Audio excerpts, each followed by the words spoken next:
Hello students, आप सभी का एक बार फिर से स्वागत है आपके अपने यूट्यूब चैनल आर्ट्स बाबा पे।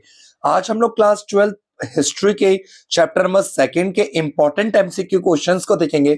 वीडियो को शुरू करने से पहले बता दूं कि इस वीडियो के अंदर जितने भी एमसीक्यू क्वेश्चंस है बच्चों, वो one of the most important MCQ है, तो वीडियो को अंत तक जरूर देखें। बच्चों, जैसा कि आपको पता ही है, चैप्टर नंबर 2 का नाम है राजा, किसान और नगर, आरंभिक राज्य और अर्थव्यवस्था। ठीक है, तो इस चैप्टर की एक्सप्लेनेशन की वीडियो मैंने अपने यूट्यूब चैनल पे पहले ही डाल दिया बच्चों। अगर आपने वो नहीं देखी है तो वो भी देख सकते हैं। थोड़ी पीडीएफ में थोड़ी सी धुंधलापन है, तो वो मैं जब बोलूंगा तो उसे आप ध्यान से सुनिएगा। ठीक है, तो चले बच्चों, सुनते हैं, शुरू करते हैं। पहला क्वेश्चन है, हड़प्पा सभ्यता के पतन के वर्षों में शवों के अंतिम संस्कार का जो नया तरीका अस्तित्व में आया वो क्या कहलाता था? तो देखिए बच्चों, हड़प्पा सभ्यता जब समाप्त हुई तो हड़प्पा सभ्यता के खत्म होने के कुछ वर्षों के बाद भारतीय उपमहाद्वीप पे शवों के अंतिम संस्कार के कुछ नए तरीके देखने को मिले थे। उसको कहते थे हम, क्या कहते थे? महापाषाण। क्या कहते थे बच्चों? महापाषाण। क्योंकि शवों के साथ क्या होता था, शवों को जहां पे दफनाया जाता था ऊपर बड़े बड़े पत्थर होते थे। क्या होते थे बच्चों? बड़े बड़े पत्थर, जैसे इंग्लिश में हम मेगालिथ्स बोलते हैं। महा मतलब बड़ा और पाषाण मतलब पत्थर। ठीक है, तो पहले का सही उत्तर हो गया बच्चों option number C. Question number 2 है बच्चों, ब्राह्मणी और खरोष्टी लिपि का सर्वप्रथम अर्थ किसने निकाला? तो बच्चों, भारत के सबसे आरंभिक अभिलेख जो थे या सिक्के, उन पे ब्राह्मणी तथा खरोष्टी लिपि का प्रयोग किया गया था। तो इस लिपि का सबसे पहले अर्थ किसने निकाला? तो इसका अर्थ निकाला था जेम्स प्रिंसेप ने। किसने निकाला था बच्चों? जेम्स प्रिंसेप ने। ठीक है, क्वेश्चन नंबर 3 है बच्चों, निम्न में से किस राजा को पियदसी या मनोहर मुखाकृत वाला राजा कहा जा गया? तो पियदसी या मनोहर मुखाकृत वाला राजा अशोक को कहा जाता था। किसको कहा जाता था बच्चों? अशोक को, सम्राट अशोक को, जो आरंभिक बौद्ध ग्रंथों के अनुसार सबसे महान शासक भी थे। ठीक है, क्वेश्चन नंबर 4 देखिए, महाजनपदों की संख्या कितनी थी? तो बच्चों, बौद्ध ग्रंथों और जैन ग्रंथों में 16 महाजनपदों का जिक्र था, परंतु दोनों ग्रंथों में महाजनपदों के नाम सेम नहीं थे, दोनों में नाम अलग अलग थे। ठीक है, पर कुल महाजनपदों की संख्या कितनी पता चली थी हमें? 16। ठीक है, इसीलिए इसका सही उत्तर हो जाएगा ऑप्शन नंबर डी। ठीक है, क्वेश्चन नंबर 5 है बच्चों, गण अथवा संघ नामक महाजनपदों पर शासन था। गण और संघ नाम के जो महाजनपद थे, इस पे कई लोगों के समूह का शासन था। यहाँ पे एक राजा नहीं होता था बच्चों, यहाँ पे कई लोगों के समूह का शासन होता था। ठीक है, जैसे वज्जी भी जो था ना, एक इसी तरह का महाजनपद था। ठीक है, जिसपे कई राजाओं का, और इसी समूह के सदस्य थे बच्चों भगवान बुद्ध और भगवान महावीर। नेक्स्ट क्वेश्चन देखते हैं, क्वेश्चन नंबर 6, निम्नलिखित महाजनपद एक संघ था। संघ मतलब जहां पे समूह का शासन होता है, जहां पे किसका शासन होता है? कई लोगों के समूह का शासन होता है, उसे संघ कहते हैं। तो वज्जी जो था बच्चों, वज्जी एक ऐसा महाजनपद था जहां पे लोगों के समूह का शासन था, इसलिए छठे का सही उत्तर हो जाएगा हमारा option number A. Question number 7 देखिए बच्चों, भगवान महावीर तथा भगवान बुद्ध का संबंध किससे था? तो बच्चों, भगवान महावीर और भगवान बुद्ध का संबंध गणों से था। गण मतलब लोगों के समूह को गण या संघ कहते थे। ठीक है, यहाँ पे कई लोगों का शासन होता था। ठीक है बच्चों, आगे देखिए, क्वेश्चन नंबर 8 है बच्चों, सबसे प्राचीन अभिलेख निम्न भाषा में लिखे गए थे। तो बच्चों, सबसे पुराने जो अभिलेख थे हमारे, वो कौन सी भाषा में मिले थे हमें? प्राकृत भाषा में। कौन सी भाषा में? देखिए, भाषा बोल रहा है यहाँ पे लिपि नहीं बोल रहा। अगर भाषा बोलेगा तो प्राकृत, और लिपि बोलेगा तो बच्चों तो ब्राह्मणी तथा खरोष्टी लिपि। ठीक है, ये बात याद रखिएगा अच्छे से। नेक्स्ट क्वेश्चन देखते हैं बच्चों, क्वेश्चन नंबर 9 है, 6ठी से 4ठी शताब्दी ईसा पूर्व। देखो बच्चों, 600 ईसा पूर्व से लेकर के 400 ईसा पूर्व तक हमारे देश में जो 16 महाजनपद थे, ये तो हमें पता चल गया, पर सबसे शक्तिशाली महाजनपद कौन सा था? तो 600 से 400 ईसा पूर्व तक सबसे शक्तिशाली महाजनपद था बच्चों मगध। कौन सा था? मगध। ठीक है, क्लियर हो गया बच्चों। क्वेश्चन नंबर 9 का सही उत्तर हो गया हमारा option number B. Question number 10 है बच्चों, मगध जनपद कहां स्थित था? तो मगध बच्चों आधुनिक बिहार में। कहां पे बच्चों? आधुनिक बिहार। मगध की राजधानी शुरुआत में राजगाह थी, बाद में बदल के क्या कर दिया गया था? पाटलिपुत्र, जिसे अभी पटना के नाम से जानते हैं। क्लियर हो गया बच्चों। देखिए क्वेश्चन नंबर 11 क्या कह रहे हैं, मगध की प्रारंभिक राजधानी कौन सी थी? तो बच्चों, मगध की शुरुआत में जो राजधानी थी वो थी हमारी राजगाह। क्या थी बच्चों? राजगाह। ठीक है, क्वेश्चन नंबर 12 है, पाटलिपुत्र मगध की राजधानी कब बनी? तो बच्चों पाटलिपुत्र जो है इसको मगध की राजधानी 4वीं शताब्दी ईसा पूर्व, देखिए 600 ईसा पूर्व से लेकर के 400 ईसा पूर्व तक सबसे शक्तिशाली महाजनपद कौन सा था? मगध। तब तक इसकी राजधानी तो थी राजगाह। क्या थी बच्चों? राजगाह। पर जब मगध कमजोर होने लगा तब इसकी राजधानी बदल के क्या कर दी गई थी बच्चों? पाटलिपुत्र। क्या कर दी गई थी? पाटलिपुत्र 400 ईसा पूर्व में। इसलिए इसका सही उत्तर हो जाएगा हमारा ऑप्शन नंबर सी।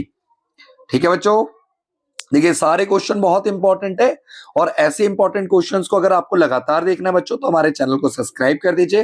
वीडियो अच्छी लगती है तो अपने फ्रेंड्स के साथ शेयर कीजिए। और आप हाँ, अगर आपको कोई भी पर्सनल दिक्कत आती है तो आप मेरे को इस नंबर पे 70 42 38 73 38 इस नंबर पे मुझे आप व्हाट्सएप कर सकते हैं, किसी भी तरह की जानकारी ले सकते हैं। और आप हमारा पर्सनल गाइडेंस चाहते हैं तो आप इस नंबर पे आप व्हाट्सएप करके मुझसे पर्सनल गाइडेंस भी ले सकते हैं। ठीक है बच्चों, क्वेश्चन नंबर 13, मौर्य साम्राज्य का संस्थापक कौन था? तो बच्चों मौर्य साम्राज्य के संस्थापक कौन थे? चंद्रगुप्त मौर्य। कौन थे बच्चों? चंद्रगुप्त मौर्य ने ही 321 ईसा पूर्व में मौर्य साम्राज्य की क्या करी थी? स्थापना। ठीक है, क्वेश्चन नंबर 14 है बच्चों, चंद्रगुप्त मौर्य के दरबार में एक यूनानी राजदूत आया था। तो चंद्रगुप्त मौर्य के दरबार में एक यूनानी राजदूत आया था बच्चों, मेगास्थनीज। कौन आया था बच्चों? मेगास्थनीज। मेगास्थनीज की एक बुक थी इंडिका जिससे हमें क्या कहते हैं मौर्य साम्राज्य के बारे में हमें जानकारी मिलती है। ठीक है, क्वेश्चन नंबर 15 देखिए, मौर्य साम्राज्य की राजधानी क्या थी? तो देखिए मौर्य साम्राज्य की राजधानी शुरू में क्या थी? राजगाह। ठीक है, पर यहाँ पे तो राजगाह तो किसी भी ऑप्शन में नहीं दिया हुआ, पर बाद में 400 ईसा पूर्व में बदल के क्या कर दी गई थी? पाटलिपुत्र। तो इसीलिए इसका सही उत्तर हो जाएगा ऑप्शन नंबर ए। ठीक है बच्चों, अब देखिए क्वेश्चन नंबर 16 देखते हैं, निम्न राजा के अभिलेख सबसे प्राचीन थे। तो किस राजा के अभिलेख बच्चों सबसे पुराने थे? तो सम्राट अशोक के अभिलेख जो थे वो सबसे प्राचीन थे। ठीक है बच्चों, अब देखिए क्वेश्चन नंबर 17, निम्न में से कौन सा प्रदेश अपनी सेना के सोने की खदान के लिए जाना जाता था? मैंने आपको ये पहले चैप्टर नंबर 1 में भी बताया था। सोने की खदान, देखिए दक्षिण भारत में सोना प्राप्त होता था हमें, और चैप्टर नंबर 2 में इस जगह का नाम बताया गया था स्वर्णगिरी। क्या बताया गया था बच्चों? ऑप्शन नंबर 20 का सही उत्तर है। ठीक है, अगला क्वेश्चन, अर्थशास्त्र के कुछ भागों का लेखक किसने किया था? तो अर्थशास्त्र जो नामक पुस्तक थी जो मौर्य साम्राज्य के हमें अर्थव्यवस्था और राष्ट्रतंत्र के बारे में जानकारी देती है बच्चों, ये चाणक्य या कौटिल्य के द्वारा लिखी गई थी। ठीक है, क्वेश्चन नंबर 19 है बच्चों, धम्म का संदेश निम्न में से किसने दिया था? तो धम्म का संदेश, धम्म क्या था बच्चों? धम्म में सम्राट अशोक ने अपने शांति की नीति अपनाई थी। तो धम्म का जो संदेश था बच्चों सम्राट अशोक के द्वारा दिया गया था, जिसमें बड़ों का आदर करना, दूसरे के धर्मों का सम्मान करना वगैरह वगैरह था। ठीक है, क्वेश्चन नंबर 20, धम्म महामात्य नामक विशेष अधिकारी। देखिए धम्म का प्रचार करने के लिए अधिकारी होते थे जो धम्म की सूचना को लिखते थे। ठीक है, उन्हें कहते थे हम धम्म महामात्य। क्या कहते थे बच्चों? धम्म महामात्य। इन अधिकारियों की नियुक्ति किसने करी थी? देखिए धम्म का प्रचार अशोक ने किया, तो धम्म महामात्य अधिकारियों की भी नियुक्ति कौन करेंगे? अशोक करेंगे। ठीक है, भारत क्या प्राचीन भारत के सबसे शक्तिशाली बौद्ध ग्रंथों के अनुसार इन्हें सम्राट माना जाता है। ठीक है, क्वेश्चन नंबर 21 बच्चों थोड़ा सा मिटा हुआ है, इसे थोड़ा ध्यान से देखिएगा। ये लिखा हुआ है प्रयाग प्रशस्ति। प्रशस्ति क्या होती है मैंने बताया हुआ आपको चैप्टर के एक्सप्लेनेशन की वीडियो में। प्रशस्ति का मतलब होता है बच्चों राजा की तारीफ में लिखी गई कविताएं। ठीक है, तो ये इलाहाबाद में एक अभिलेख में मिली थी हमें, इसीलिए इसका नाम है प्रयाग प्रशस्ति। का लेखक किसने किया था लेखन? तो इसका प्रयाग प्रशस्ति का लेखन क्या था? हरिसेन ने। और ये किसके लिए लिखा गया था? समुद्रगुप्त के बारे में लिखा गया था। ठीक है, क्वेश्चन नंबर 22, हरिसेन किस शासक का राजकवि था? तो हरिसेन बच्चों समुद्रगुप्त का कवि था। गुप्त वंश के सबसे शक्तिशाली राजा थे समुद्रगुप्त। इनके लेखक थे बच्चों, समुद्रगुप्त के लेखक थे हरिसेन। ठीक है, इन्होंने प्रयाग प्रशस्ति लिखी थी। देखिए नेक्स्ट क्वेश्चन है क्वेश्चन नंबर 23, भारत का सबसे प्रसिद्ध विधि ग्रंथ कौन सा है? तो भारत का सबसे पुराना जो फेमस विधि ग्रंथ है वो मनुस्मृति है। ठीक है बच्चों, कौन सा है? मनुस्मृति। देखिए महाभारत जो है बच्चों ये महाकाव्य है, ऋग्वेद वेद है। ठीक है, और मनुस्मृति भारत का सबसे पुराना विधि ग्रंथ है, कानून की बुक है। ठीक है, जिसमें लोगों के लिए नियम कानूनों का वर्णन मिलता है। क्वेश्चन नंबर 24 है, संगम साहित्य की भाषा कैसी थी?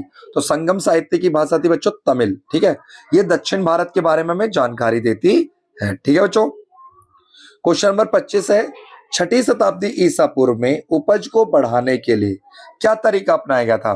तो देखिए 600 ईसा पूर्व में जब अर्थव्यवस्था में बहुत परिवर्तन आया तो किसानों ने लोहे के फाल वाले हलों का इस्तेमाल किया गया था, धान की रोपाई करी, सिंचाई का भी विस्तार किया। तो इसका सही उत्तर हो जाएगा बच्चों उपरोक्त सभी। ठीक है, क्वेश्चन नंबर 26 है, प्रभावती गुप्त निम्न में से किसकी पुत्री थी? तो बच्चों प्रभावती गुप्त जो थी ये हमारे चंद्रगुप्त द्वितीय की पुत्री थी। चंद्रगुप्त द्वितीय, अच्छा ये चंद्रगुप्त द्वितीय जो है ना, ये मौर्य साम्राज्य वाले नहीं है, ये बच्चों गुप्त साम्राज्य के राजा है चंद्रगुप्त द्वितीय। अच्छा ये चंद्रगुप्त द्वितीय की बेटी थी प्रभावती गुप्त, और प्रभावती गुप्त की जो विवाह हुआ था वो हुआ था आपका प्रभावती गुप्त की पुत्री का विवाह, प्रभावती का विवाह हुआ था दक्कन के राजकुमार वाकाटक के परिवार में। ठीक है, क्वेश्चन नंबर 27 है बच्चों, प्रारंभिक भारत में व्यापारियों के संघ को क्या कहा जाता था?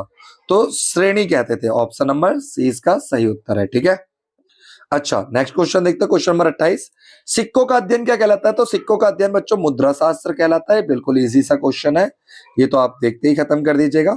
ठीक है, क्वेश्चन नंबर 29 है बच्चों, जेम्स प्रिंसेप ने अशोककालीन ब्राह्मणी लिपि का अर्थ कब निकाला?